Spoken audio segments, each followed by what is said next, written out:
साथियों नमस्कार। हर्ष क्लासेस में आप सभी का स्वागत है। साथियों, इस वीडियो में मैं आप लोगों से बातचीत करने वाला हूँ, डिस्कशन करने वाला हूँ छत्तीसगढ़ टी-डी-एल-एड परीक्षा के कट ऑफ के बारे में। सबसे पहले बहुत सारे बच्चे को जो है परीक्षा दिलाने के बाद ये जिज्ञासा रहता है कि कट ऑफ हमारा कितना जाएगा। तो इस वीडियो को यदि आप देख लेते हैं तो आपका जो कट ऑफ है के बारे में जो दुविधा है वो समाप्त हो जाएगी। सबसे पहले हम लोग जानते हैं कि कट ऑफ जो है को निर्धारित करने वाले कारक क्या है, कौन से कारण है जो कट ऑफ को निर्धारित करते हैं, और मैं इन सभी कारणों को ध्यान में रखते हुए मैंने कट ऑफ बनाया है। यदि आप उस कट ऑफ को देख लेते हैं तो आप जो है अन्य वीडियो को देखने की ज़रूरत नहीं है फ़िलहाल के लिए, क्योंकि जो कट ऑफ होगा तो वो केवल अनुमानित है, ठीक है। लेकिन मेरे द्वारा सारे बिंदुओं को ध्यान में रखते हुए पिछले वर्ष के कट ऑफ को जो 7 बार लिस्ट निकला है, 7 बार के लिस्ट को अध्ययन करने के बाद, परीक्षार्थियों की संख्या को अध्ययन करने के बाद, सारे चीज़ों को देखने के बाद जो है मेरे द्वारा कट ऑफ निर्धारित किया गया है, जो आगे मैं बताने वाला हूँ। सबसे पहले हम लोग देख लेते हैं कि कट ऑफ को निर्धारित क्या क्या करते हैं। तो परीक्षार्थियों की संख्या जो कि इस साल जो है पिछले वर्ष की तुलना में बढ़ी है। लगभग 2.25 लाख जो परीक्षार्थी हैं डीएलएड परीक्षा में भाग लिए। बीएड की तुलना में डीएलएड परीक्षा जो प्रवेश परीक्षा है उसमें जो है ज़्यादा कैंडिडेट थे। अभी भी आप देखेंगे कि प्राथमिक से बीएड वालों को बाहर कर दिया गया, जिसके कारण डीएड की जो है मांग है बढ़ी है। कई अभ्यर्थी ऐसे भी हैं जो बीएड कर चुके हैं और डीएड करना चाहते हैं, ताकि वो जो है प्राथमिक में भी एलिजिबल हो पाए और आने वाली जो भर्ती है उसमें जो है प्राथमिक में भी वो दिला पाए। आगे हम लोग देखते हैं कि कॉलेज में सीटों की संख्या, उसके हिसाब से भी कट ऑफ निर्धारित होता है। और देखिए जगह के हिसाब से होता है। कई जगह में ऐसा है कि 10-10 कॉलेज है प्राइवेट कॉलेज, ठीक है। कई ज़िले में 2 शासकीय कॉलेज है, बीटीआई है और डाइट है। तो ये स्थिति भी आपके कट ऑफ को प्रभावित करता है, क्योंकि आप जो है यदि बहुत सारे कैंडिडेट ऐसे हैं जो पास में ही अपना जो है डीएलएड कार्यक्रम को कंप्लीट करना चाहते हैं, डीएलएड का कोर्स करना चाहते हैं, बाहर नहीं जाना चाहते। तो ये सारी परिस्थिति जो है इस पे डिपेंड करते हैं कि क्षेत्रीय स्थिति है ना। जैसे जांजगीर चांपा में बहुत सारे कॉलेज है डीएलएड के या फिर बीएड के, और वहाँ पे कैंडिडेट भी ज़्यादा हैं कि जो डीएलएड या बीएड करना चाहते हैं। तो ये सारी चीज़ों को अब हम और एक कारण होता है कि पेपर का लेवल, पिछले साल का लेवल कैसे था, इस साल का लेवल कैसे था। तो पेपर का लेवल लगभग लगभग पिछले साल और इस साल का लेवल लगभग लगभग एक ही जैसे था। थोड़ा सा जो है मॉडरेट हुआ है मान के चलिए, ठीक है, इस साल के जो क्वेश्चन पेपर में। और आप देखेंगे कि शासकीय व अशासकीय कॉलेज, शासकीय कॉलेज का जो कट ऑफ है थोड़ा सा ज़्यादा रहता है अशासकीय कॉलेज की तुलना में। और इन सारे जो कारण है इसके आधार पे मैंने पिछले वर्ष के कट ऑफ के जो 7 लिस्ट निकले हैं, सातों लिस्ट का विश्लेषण किया है। सातों लिस्ट के जो शासकीय कॉलेज के कट ऑफ को, अशासकीय कॉलेज के कट ऑफ को देखा है, उसके बाद जो है मैंने कट ऑफ तैयार किया है। तो आइए हम लोग कट ऑफ को देखते हैं। ये कट ऑफ जो है अनुमानित है, लेकिन बहुत हद तक ये जो मैंने थर्ड लिस्ट के हिसाब से जो है कट ऑफ को बनाया है कि आपका पहला लिस्ट में नहीं हुआ तो सेकंड लिस्ट में, सेकंड लिस्ट में नहीं हुआ तो थर्ड लिस्ट में। इससे और नीचे भी कट ऑफ जा सकती है, लेकिन यदि आपका इतना अंक आ रहा है जो मैं बताने वाला हूँ तो आप जो है एक प्रकार से सेफ जोन में है।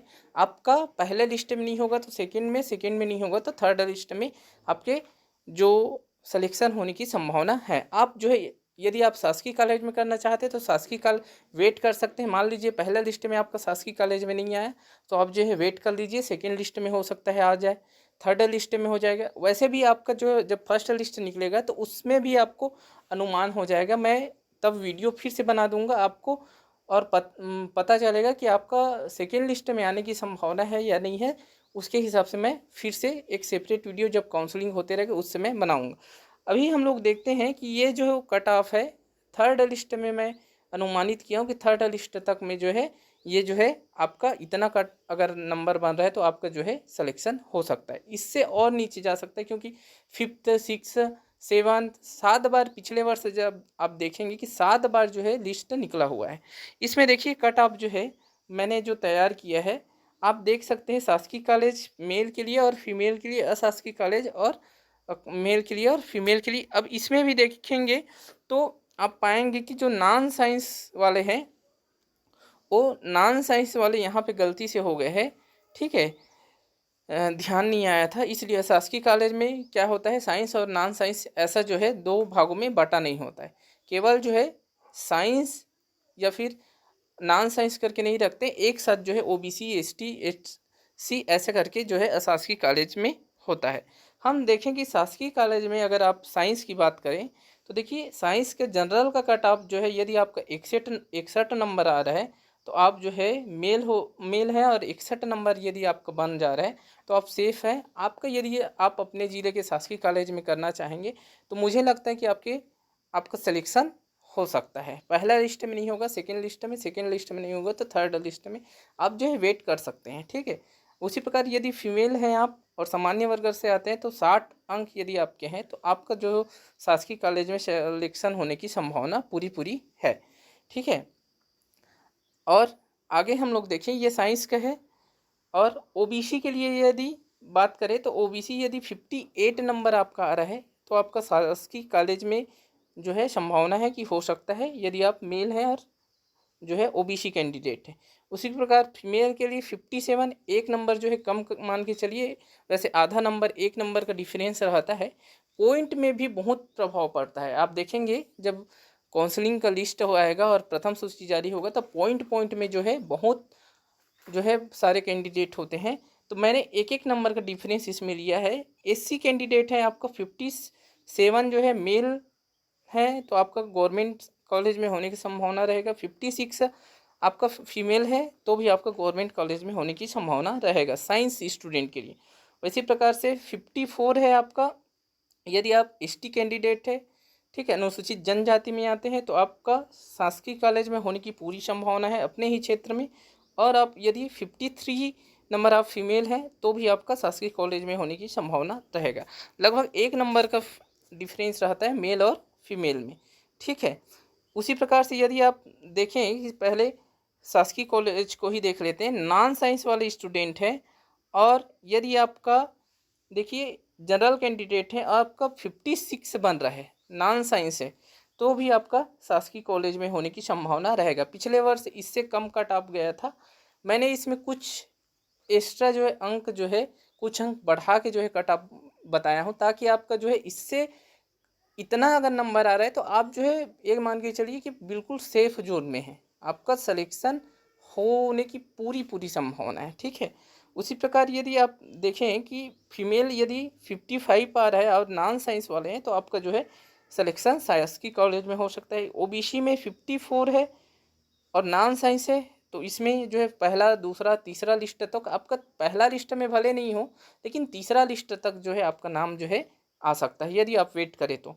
उसी प्रकार 53 है फीमेल के लिए। एससी के लिए यदि आपका नॉन साइंस है 52 नंबर है और फीमेल के लिए यदि आपका 51 नंबर है तो आपका जो है शासकीय कॉलेज में होने की संभावना होगा नॉन साइंस ग्रुप से। एसटी में यदि आपका 50 नंबर आ रहा है और फीमेल के लिए यदि आपका 48 नंबर भी आ रहा है तो आप एक प्रकार से मान के चल सकते हैं कि आपका जो है सिलेक्शन शासकीय कॉलेज में भी थर्ड लिस्ट के आते आते तक यदि वेट करें तो आपका हो सकता है। तो ये शासकीय कॉलेज के लिए बात किए। अब यहाँ पे देखिए अशासकीय कॉलेज के लिए भी मैं निकाला हूँ, तो अशासकीय कॉलेज में आप मान के चलिए 5 नंबर कम मान के चलिए, ठीक है। तो देखिए यदि आपका अशासकीय कॉलेज में करना है, अपने आसपास के कॉलेज में करना है जैसे कि, तो आप सामान्य कैटेगरी के हैं और 55 नंबर आ रहा है तो आपका किसी न किसी अशासकीय कॉलेज में हो ही जाएगा। फीमेल है 54 आ रहा है तो आपका जो है अशासकीय कॉलेज में हो जाएगा। उसी प्रकार ओबीसी कैंडिडेट है 53 आ रहा है आपका बन रहा है तो आपका अशासकीय कॉलेज में जो है होने की पूरी संभावना है। 52 है फीमेल है तो भी आपका ओबीसी कैंडिडेट है तो आपका होने की संभावना है। अब देखिए शासकीय अशासकीय कॉलेज में क्या होता है, साइंस और नॉन साइंस जो है नहीं होता है। एससी है 50 नंबर आ रहा है तो भी आपका अशासकीय कॉलेज है तो हो जाएगा। फीमेल कैंडिडेट है एससी तो 49 आ रहा है तो भी आप जो है एक प्रकार से मान सकते हो कि आपका जो है अशासकीय कॉलेज में जो है अपने आसपास के एरिया में होने की संभावना है।